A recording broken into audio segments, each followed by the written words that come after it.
Hola amigos, ¿cómo están? Bienvenidos de nuevo a esta lección de Escuela Sabática. Vamos a participar juntos, si te parece, en el estudio de esta semana para que podamos descubrir las verdades que están en la palabra de Dios. El día de hoy estudiamos nuestra lección con el título La luz brilla en la oscuridad y te aseguro que este va a ser un tema apasionante.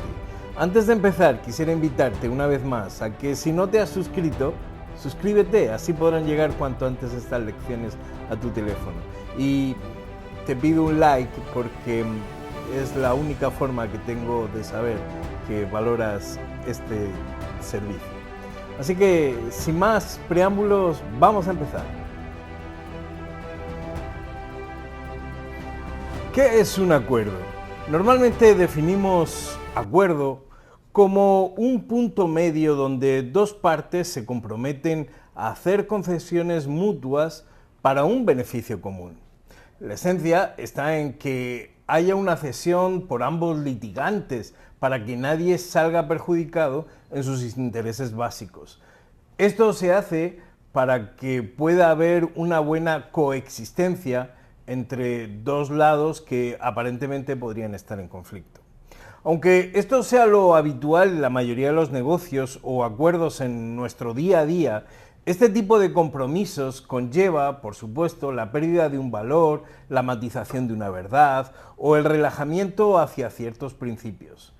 Todos estamos de acuerdo en que hay cosas en nuestra vida que no se pueden comprometer o negociar. Nuestra familia, la identidad personal, la fe, el honor, etcétera, etcétera.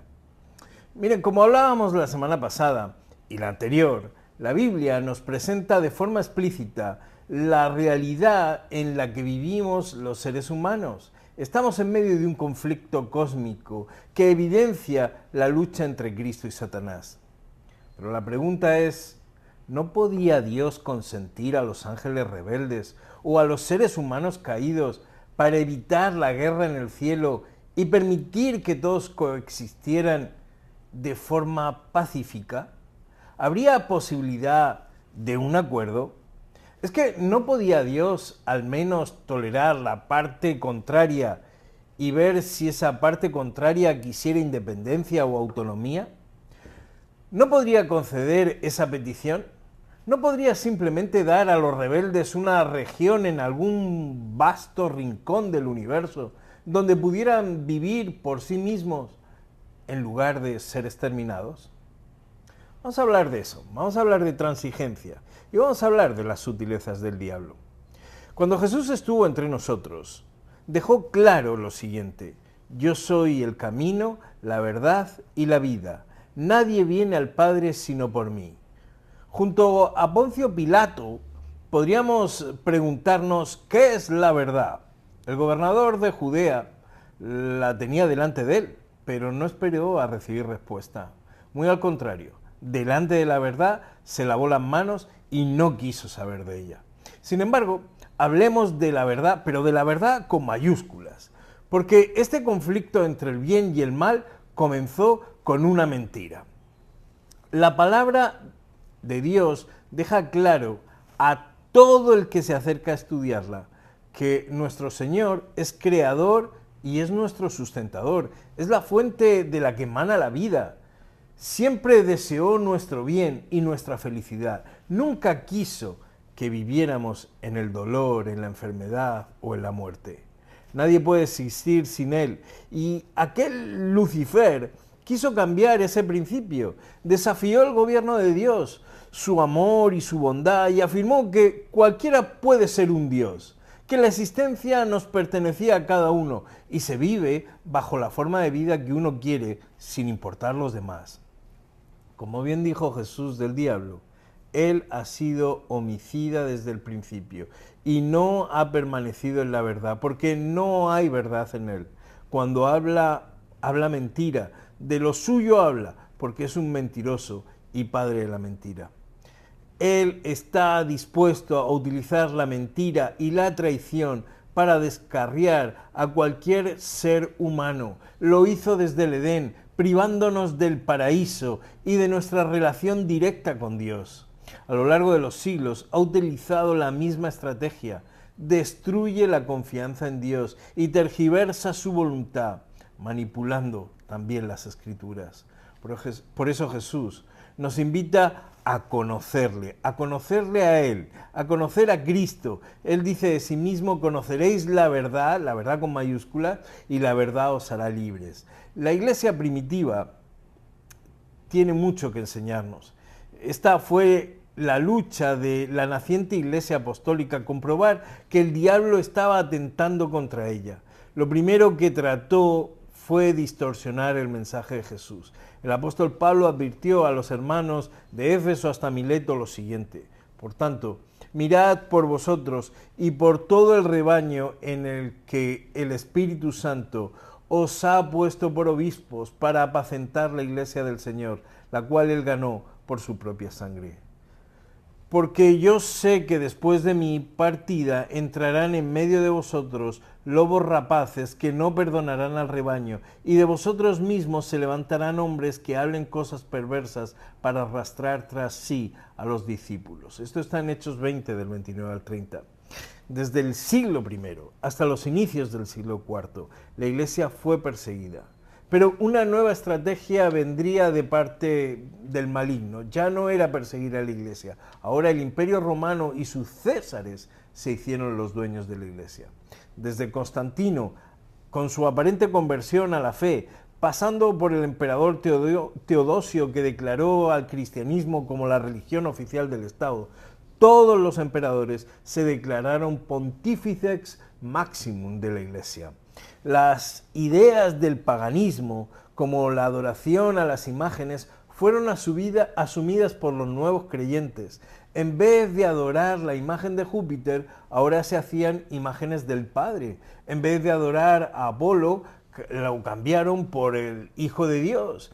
Y muchas de las divinidades paganas se transformaron en los nuevos santos. Si antes te buscaba novio Cupido, ahora te lo buscaría San Antonio. Si antes la musa de la música era Euterpe o Polimnia, ahora lo sería Santa Cecilia.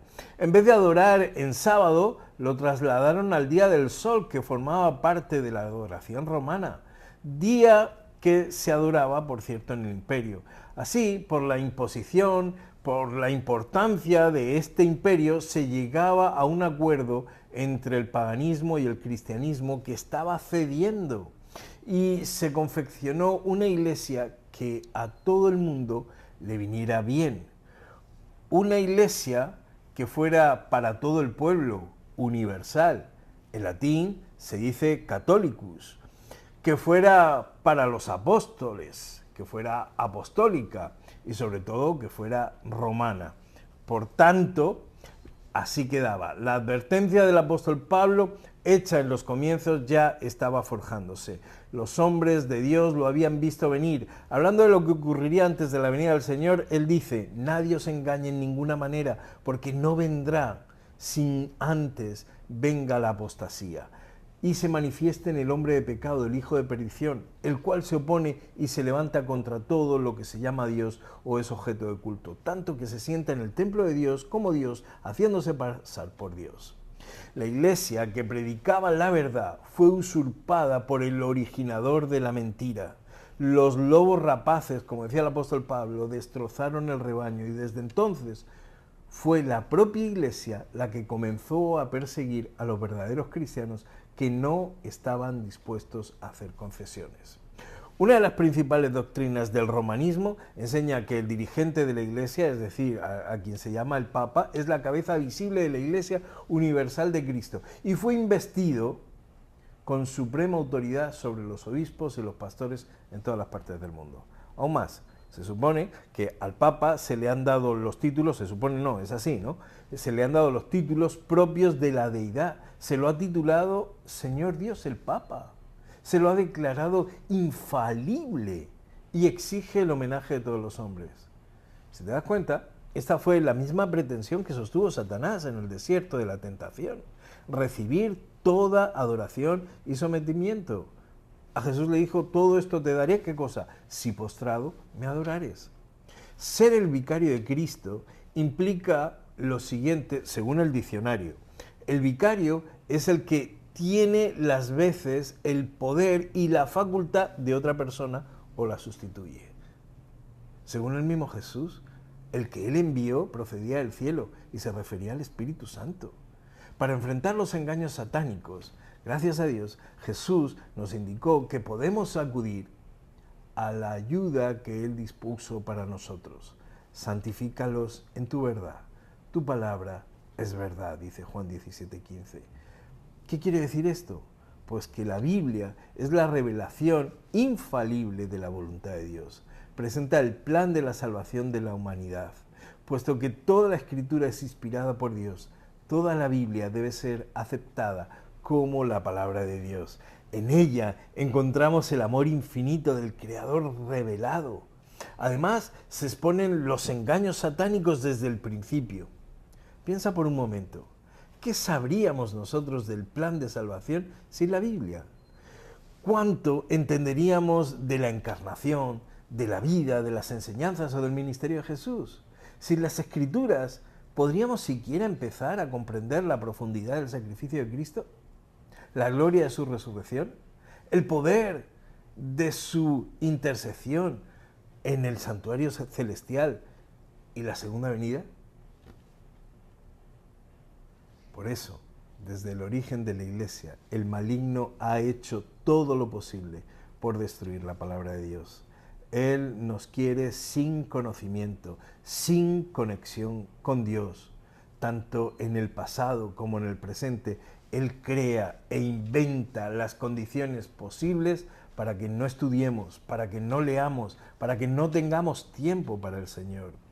Cualquier estudio de televisión, de esos que se hacen llamar programas científicos, o canales de internet oficiales que pretenden estar incluso por encima de la Biblia, analizándola como si fuera un ensayo de laboratorio o un tubo de ensayo, no sé, están socavando la autoridad o la inspiración de ella al ponerse por encima de ella. La verdad no es cuestión de opiniones humanas, es una revelación divina. Uno de los engaños más eficaces del diablo es hacernos creer que el razonamiento humano, sin la ayuda del Espíritu Santo y sin la información de la palabra de Dios, es suficiente para entender la voluntad de Dios. Jeremías 17:9 dice, engañoso es el corazón más que todas las cosas y perverso, ¿quién lo conocerá? La Biblia es el mapa que nos indica nuestro regreso a casa. El que la manipula, el que la maltraduce o la matiza, está dando indicaciones falsas para desviarnos del camino. Solo en ella podemos ver claro la diferencia entre la verdad y la mentira. Y no hay concesiones. Yo creo que queda bien claro lo que supondría transigir. Estamos hablando de valores y principios fundamentales de la fe. Esto es lo que tenemos que tener en cuenta. Segunda de Corintios 4:4 señala, el Dios de este siglo cegó el entendimiento de los incrédulos para que no les resplandezca la luz del Evangelio en la gloria de Cristo, el cual es la imagen de Dios. El diablo ataca ferozmente porque sabe que ya está viviendo sus últimos días, sus últimos coletazos. Su principal obra es la de anestesiar la mente de los hombres y de las mujeres de este mundo y cegarla. Trastorna nuestras facultades mentales mediante el desorden físico, el desorden moral, ocupando todo el pensamiento con asuntos de esta vida, utilizando el orgullo y la vanagloria. En los que no tienen a Cristo en su vida, es porque no quieren saber, porque no quieren ver. Muchos han tenido todas las oportunidades de conocer la verdad, pero prefirieron no creer y Satanás le cegó los ojos. Su reino es un reino de oscuridad. El Evangelio es el único medio por el cual pueden descubrirse los signos diabólicos del diablo y sus engaños, y por el cual los hombres pueden ver el camino e ir de las tinieblas a la luz. Mira, ahora ya lo sabemos, Dios no hace concesiones en lo que a sus hijos y su carácter respecta. Dios no va a permitir que el sufrimiento, la miseria y la muerte se eternicen. La mentira ha sido expuesta. En lugar de sentirse como dioses y de vivir para siempre tras desobedecer la ley de Dios, la humanidad se siente vacía, desnuda, llena de vergüenza, con el corazón y la relación con Dios rota. Pero ahora, gracias a Jesús, tenemos la oportunidad de elegir dónde y con quién queremos estar. Hoy te pregunto, ¿elegirás la verdad o el camino del diablo? Yo sé, no dudes más, Jesús te espera. Él ha preparado un lugar para ti y tiene la vida eterna. Querido amigo, querida amiga, esta lección nos tiene que hacer reflexionar sobre las verdaderas realidades de la vida. Esta lección nos tiene que hacer pensar que nuestra existencia tiene un propósito para Dios, que solo aferrándonos a Él, que es nuestro sustentador, que es nuestro proveedor, que es nuestro creador, que es nuestro salvador, es como podemos llegar a tener vida eterna.